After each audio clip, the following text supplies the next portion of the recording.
আছি ভালো। সিনেমা এমনিতে কম করেন দেখি, গল্পের সিনেমা হলে আপনাকে দেখা যায়। এই সিনেমা নিয়ে পায়ের ছাপ সিনেমায় কাজ করছে কেন? আপনি নিজেই তো বলে দিলেন গল্পের সিনেমা হলে আমি কাজ করি। আসলে একটু ভালো গল্প বা আমার চরিত্রটা ভালো এরকম চরিত্র পেলেই করার ইচ্ছা পোষণ করি। তো এই গল্পটা যখন এলো এবং ক্যারেক্টারটা ভালো লাগলো তখন মনে হলো যে হ্যাঁ এটা করাই যায়। ক্যারেক্টার সম্পর্কে জানতে চাচ্ছি। ক্যারেক্টার সম্পর্কে এখনই আসলে সব বলে দিলে তো মানুষ দর্শক হলে গিয়ে আর কি দেখবে, তো হলে গিয়েই দেখুক। এটা একটা আমার পছন্দের একটা ক্যারেক্টার, কাজটা করে ভালো লেগেছে। আমার মনে হয় আপনাদের কাজ খুব কম করেন, পায়ের ছাপে যুক্ত হওয়ার কারণটা কি? চরিত্র পছন্দ হওয়ার কারণেই যুক্ত হওয়া। যে আর কাজ কম করি বলতে হচ্ছে গয়রহ স্ক্রিনে আছি শুধুমাত্র এরকম কাজ করতে চাই না, কারণ এখন আমি ফিল করি না যে আমার চেহারাটা এখন দেখাতে হবে অনেক বেশি, এরকম ফিল করি না। আমার কাছে মনে হয় যে এখন আল্লাহর রহমতে সবাই আমাদেরকে চেনে জানে, এবং এখন তো আসলে ভালো কিছু করার সময়। সো ভালো ক্যারেক্টার হলেই আমরা স্ক্রিনে আসতে চাই। সো ভালো কাজের অপেক্ষাই থাকি সবসময়। কতটুকু প্রত্যাশা আছে? আমার মনে হয় দর্শক পছন্দ করবে, ভালো লাগবে। গল্পটা খুবই ভালো এবং সবাই খুব ভালো অভিনয় করেছে, মেকিংটাও খুব ভালো, ডিরেক্টর অনেক সুন্দর প্রিসাইজলি কাজটি করেছে। সব কিছু মিলে আমার মনে হয় ভালো একটা কাজ হবে। হিরো হিরোইন একদমই নতুন মনে হচ্ছে, তো তাদের সাথে কাজ করে আসলে কেমন লাগছে? এটা তো আসলে হিরো হিরোইনের গল্প না, এটা একটা মেয়ের স্ট্রাগলিংয়ের গল্প। সো মেয়েটা নতুন হলেও সে খুব ভালো কাজ করেছে এবং ডেডিকেটেডলি কাজটি করেছে।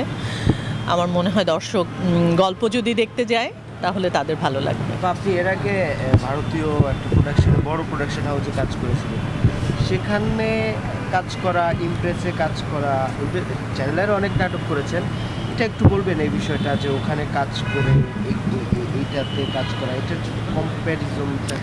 আসলে ওটা হচ্ছে কলকাতার একটা কমার্শিয়াল সিনেমা, একদম ফুল লেন্থ কমার্শিয়াল একটা সিনেমা। ওটার পরিবেশ একদমই অন্যরকম। আমি আসলে কোনো কিছুর সাথে কোনো কিছু কম্পেয়ার করতে চাই না। এটা আমার দেশের সিনেমা, চ্যানেল আইয়ের সিনেমা। চ্যানেল আই, আমি নাটকের মানুষ হিসেবে বলবো যে একটা চ্যানেল আই একদম প্রথম দিকের, আমার ক্যারিয়ারের একদম প্রথম দিকের একটা চ্যানেল, যে সবসময় আমাদের পাশে ছিল। আমরা সবসময় চ্যানেল আইয়ের সাথে ইনভলভ ছিলাম। সো চ্যানেল আইয়ের একটা কাজ করছি।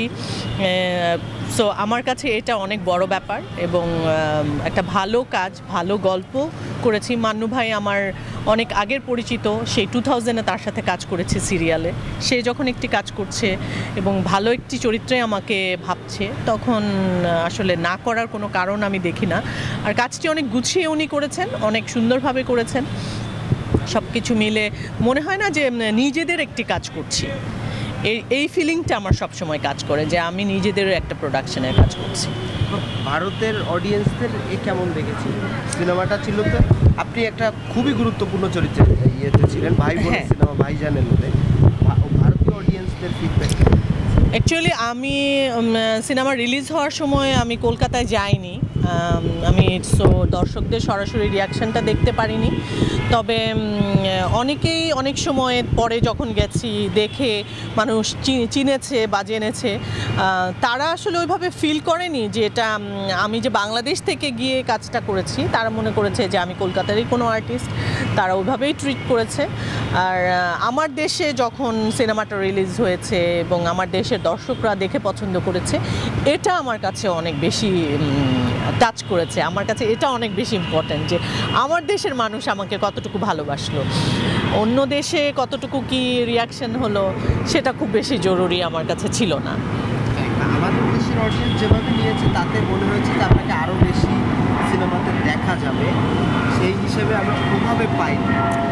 কারণ সেভাবে না পাওয়ার কারণ হচ্ছে সিনেমাটা তো আসলে রিলিজ হলো 18 সালে, তারপর তো 20 সাল থেকে করোনা চলে আসলো।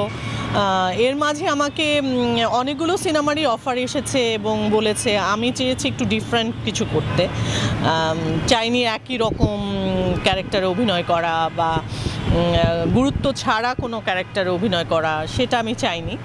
আমি চেয়েছি যে একটু ডিফারেন্ট ক্যারেক্টারে অভিনয় করি। তো সেইভাবে সেই বিবেচনায় যখন ভালো কোনো ক্যারেক্টার আসে তখনই সেটা পিক করেছি। এর মধ্যে 5-6টা সিনেমার কাজ করেছি। এটা রিলিজ হচ্ছে, আরও 4-5টা সিনেমার লাইনে আছে যেগুলো রিলিজ হবে সামনে। আর আরও একটি সিনেমার কাজ করছি, সামনে শুটিং চলছে, যেটা আরও সামনে মানুষ দেখতে পারবে। সিনেমা কাজ করছে রিভেঞ্জ, তারপর পায়ের ছাপ, কেমন লাগলো দুইটাতে? রিভেঞ্জ তো আমাদের দেশে একটা কমার্শিয়াল সিনেমা, ভালো লেগেছে, একটু ডিফারেন্ট পরিবেশ।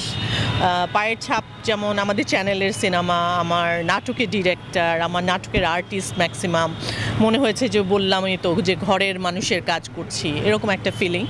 আর রিভেঞ্জটা যেহেতু কমার্শিয়াল সিনেমা একদমই আমার বাইরের মনে হয়েছে, একদম অ্যাকশন ভিত্তিক একটা সিনেমা, ওইখানেও একটু ডিফারেন্ট পরিবেশে কাজ করতে পেরেও খুব ভালো লেগেছে। মনে হয় ভিলেন চরিত্র অভিনয় করেছে। হ্যাঁ।